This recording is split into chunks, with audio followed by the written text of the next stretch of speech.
Hello, I'm an American citizen, retired Executive Vice President International living in San Antonio, Texas. I was born in Jerusalem, Palestine in 1941 in a beautiful home which my grandparents built in the 1800s.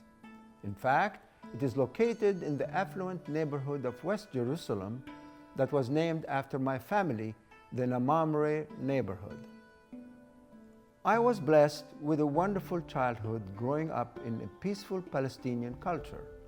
I still remember my wonderful school, the delicious foods, the friendly extended family neighbors, amicable Muslim, Christian, and Jewish friends, the quiet atmosphere, and the many beautiful sights in the holy city of Jerusalem.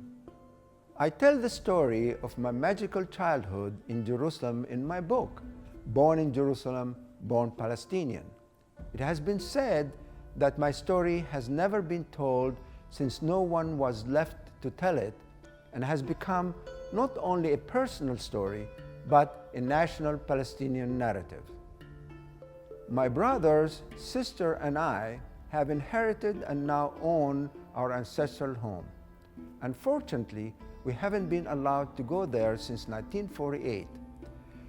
When I was 7 years old, Zionist terrorists came to my home and forced me and my entire family to move out, placing and confining us in an open prison zone surrounded by 8-foot wire fence guarded by armed Zionist groups.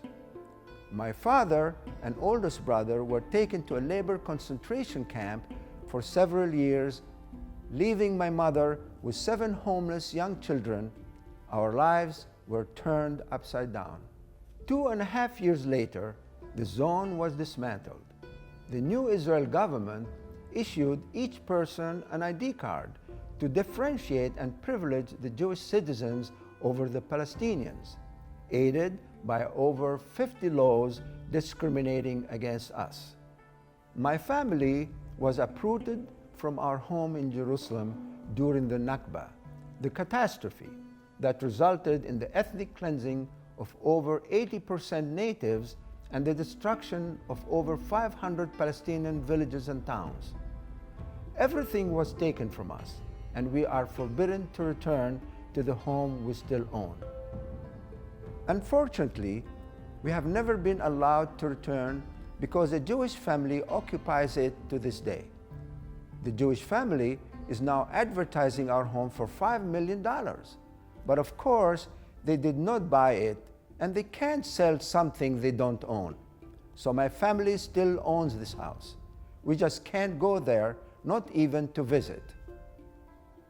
The brightest time in my childhood living in Jerusalem were my schools, St. Joseph and Terra Santa, and later at the beautiful YMCA. I excelled both academically and in sports. I know you have heard of the many conflicts that Palestinians and Israelis have had with each other. The Israelis did not take our home from my family because we're Muslims. I and my family are Christians.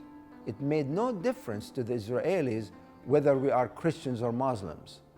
We lost everything we owned, except our lives and memories. Israel still wants more land. The fact is, they want all of our land. After 66 years, we are still waiting for justice and independence promised us by the world community. The United Nations documents today there are over 5 million Palestinian refugees who are still living in miserable camps waiting to return to their homes. Yet, Israel continues to expand by stealing more homes, land, and ignores our basic human rights and freedom. My name is Jacob Nammar, and I'd like to thank you for taking the time to watch this video. If you'd like to hear more of my story, pick up my book, Born in Jerusalem, Born Palestinian. My story will make you laugh, cry, and be inspired by one of the most tragic historical events that engulfed the region. I think you will be surprised by what you read in my book. It's the story that you have never been told. Thank you.